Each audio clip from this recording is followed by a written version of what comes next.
friend, companion, buddy, pal, my follower, stalker of, well, no choice of your own. How are you feeling today? Good, good. Glad to see you have nothing to say. I'm a bit fed up of you, to be honest. I feel I'm bored. Yeah. I am bored. It's not your fault. I have a very short attention span. But you could try and be a bit more lively now. That said, maybe my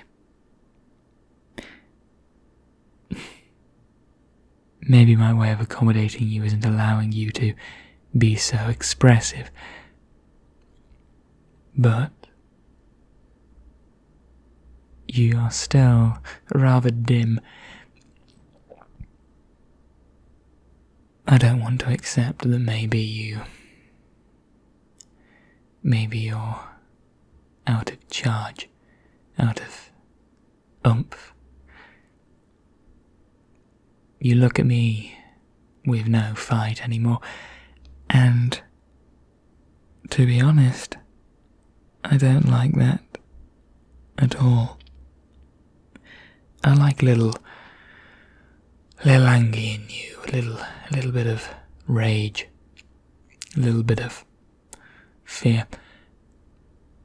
So we're gonna go somewhere soon,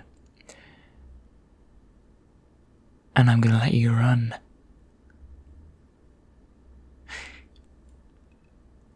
A forest, most likely. There are a few nearby, but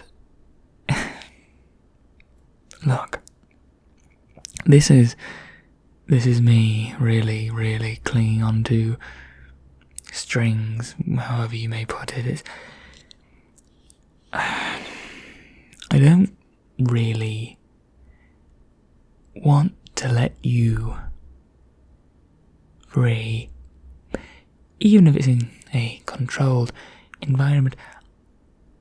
I don't want you to be able to escape, but I feel that if I don't do something,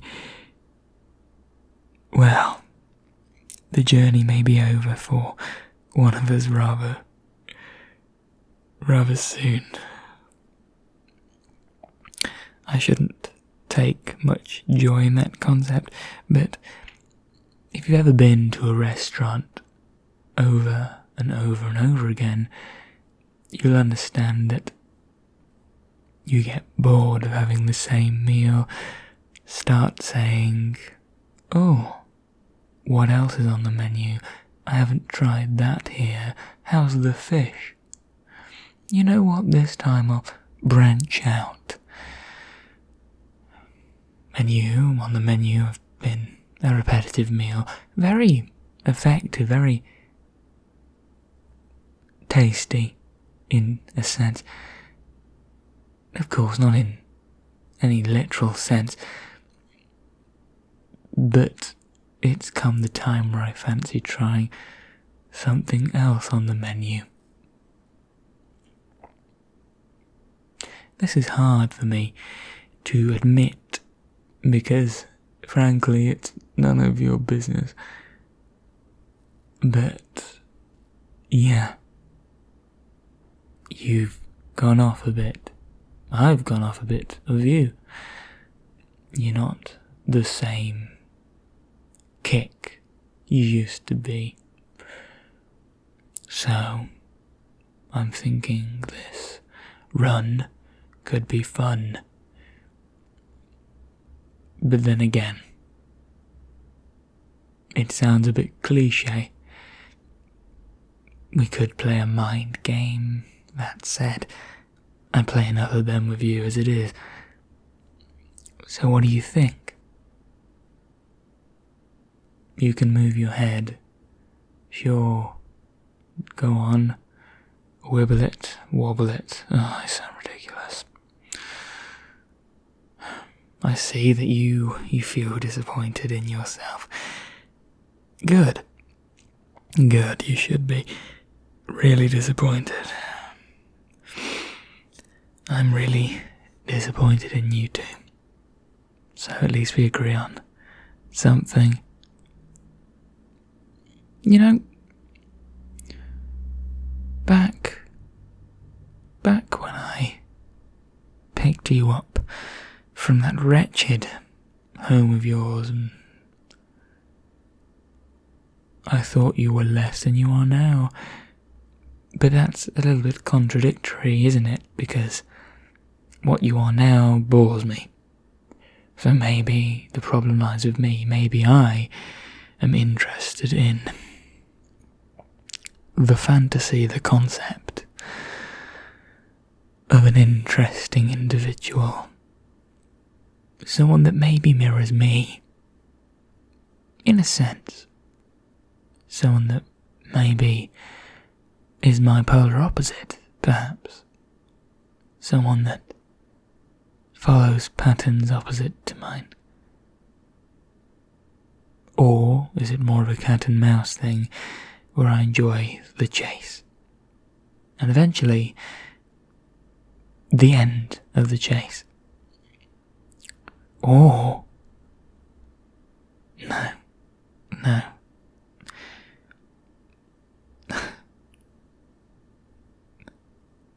Or maybe you could have been the one to change me. Make me normal. More straight talking, more to the point. Less, how do you put it? Psychotic. No, that's not happened, has it? No.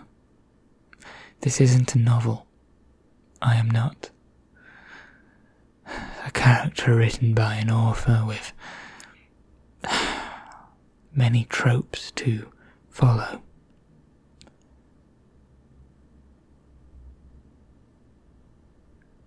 But I am crafted in part by myself.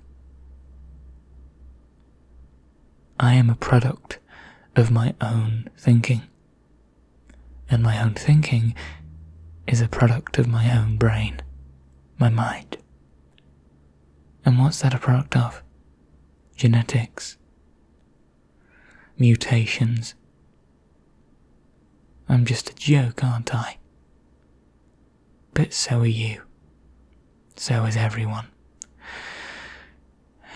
From birth, the situation we're born into, the genetics we hold, and the people that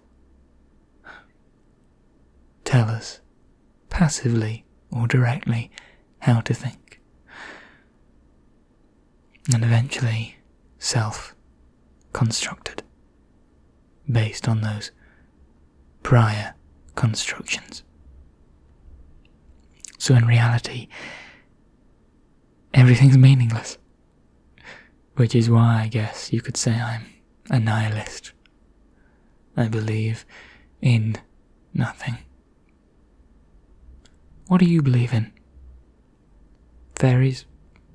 Ghosts? Fair enough. As long as you can give a reason that's solid and at least to you makes sense, then in your world, yes, that may appear correct. But does not apply to all, does it? I've never seen a ghost. I've never seen any evidence of such transparent or grim creatures. But someone else may have claimed to. In fact, I know they have. I've read a lot. And, well, the accounts of one man, nor 10, nor 100, nor 1,000, ever really holds much ground when it comes to the opposing lack of proof. You can claim to see an army, but if no footstep is ever found, and no one else ever sees that army, you'll be the only one to believe they existed.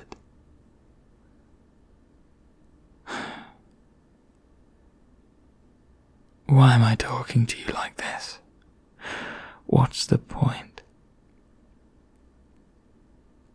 With a brain as mine, no emotion, or at least no perceived emotion, no empathy, unless I switch it on, by the way. I can imagine what it's like to be you right now. Doesn't mean I can feel it with no choice. Doesn't mean I care, but I can acknowledge and understand your position and, in a sense, feel it. Perhaps not by your definition, by maybe many's, but I can understand on a open quote, emotional, close quote, level. So, what would you want me to feel? Shame, fear, sadness? What would you want me to feel? And why would it matter?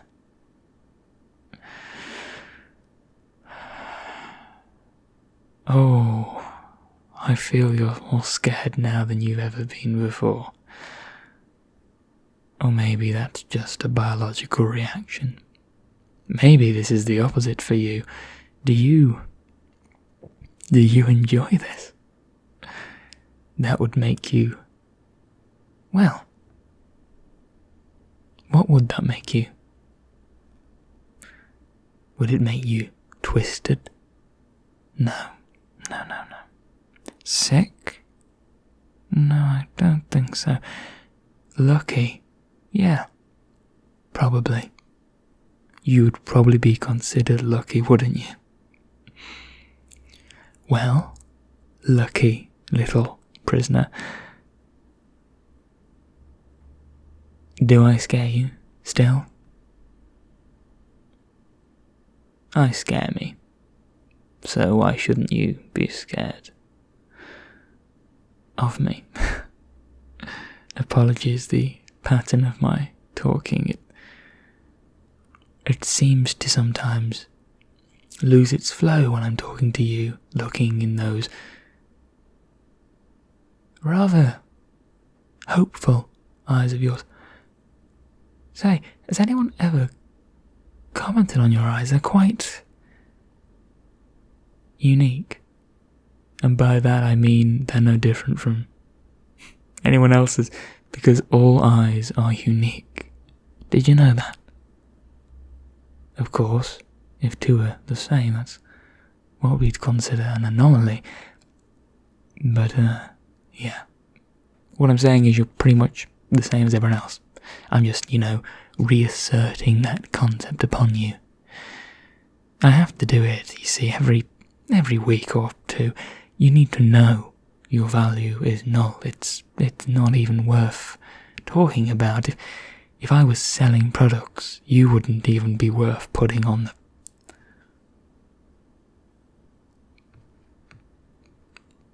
Am I nasty? Yeah, I am. So, you and me, right? Carrying on forever, as you may hope. It's got to end at some point, hasn't it? I die, you die, or we part ways. Under one condition, of course. I don't exist to you. At least not when I'm in the room. Away from you.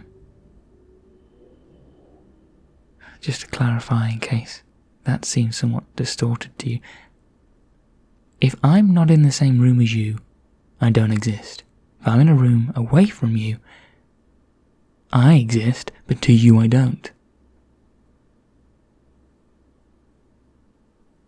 Have I just walked in circles? Why do you do this, making me think strange, think backwards, think in reverse? Is it because you want me to break and snap? Because I've just confused myself, and it's your fault. I think. You're doing it now. Stop. Stop. Forget that scenario altogether. No. There is no situation where I exist but not in your mind. I will always exist in your mind. Do you understand? I'm part of you now. Okay? I was trying to be nice, but clearly my mind rejects the concept of saying anything remotely positive to you. So, I'll repeat myself. One of us goes. You or me. And which one do you think that will be, if you push me? I don't even need to tell you. How's your new room been? Yeah, your new room. You're like a child to me. I provide for you, I keep you alive, I keep you here. You are mine. Not the other way around. I control everything.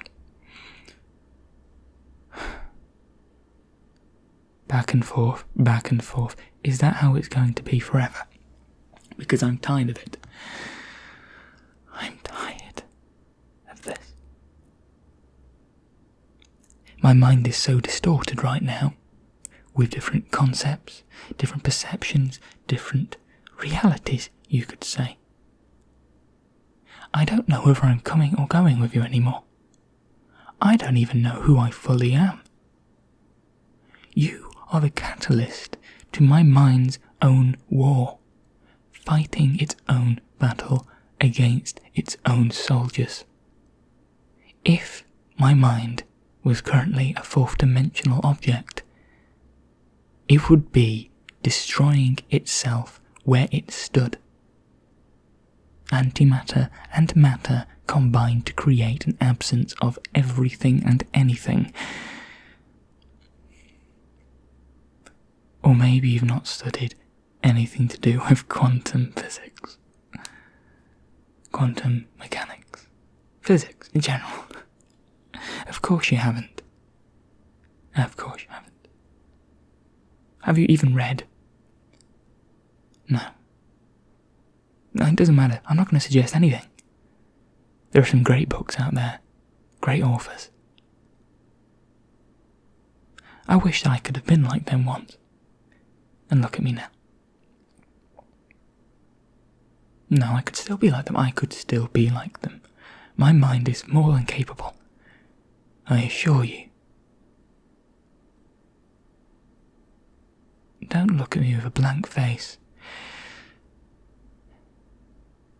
I'm really, really confusing you. Aren't I?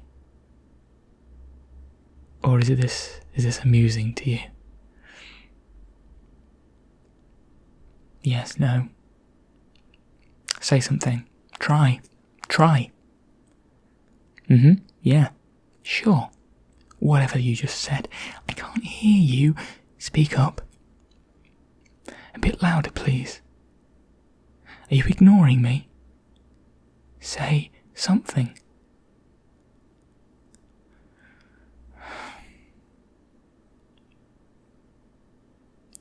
The tape on your mouth is a metaphor. Do you understand? You can't speak to me. Not on my level, and you never will be able to. We can't communicate that way. I talk and you listen, and I understand how you think by looking at you. I want this to be clear, because I don't know if you've caught on yet, but I'm in control. He reminds his captive for the 22nd time, 23rd, 24th, I don't care. I'm getting tired of my own repetition. I'm getting tired of my own repetition. It sends a chill down my spine. Every word I utter. Self-loathing essentially. Self-hatred. Turned you into a monster like me. But monsters like I are very capable. It's a trade-off. You may be a monster, but oh, are you stronger? Stronger than anyone before you. Stronger than any parent or teacher or bully in the school playground. The reality is, they're not the ones to be scared of. They never were. But they are the ones that create those to be scared of.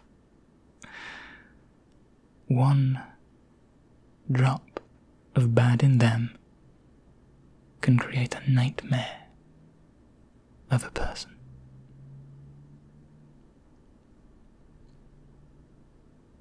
And now I'm gonna go. Because this has been the most draining conversation I've ever had with anybody. Forget that run. Forget those trees in the forest. Just forget it. I'm just gonna stand up, turn around, and walk out of here. And you're gonna stay there. Because that's how it is. And I've got this. Oh, I have got this. I'm the king of the castle. And you are behind some very thick bars indeed. Goodbye, friend.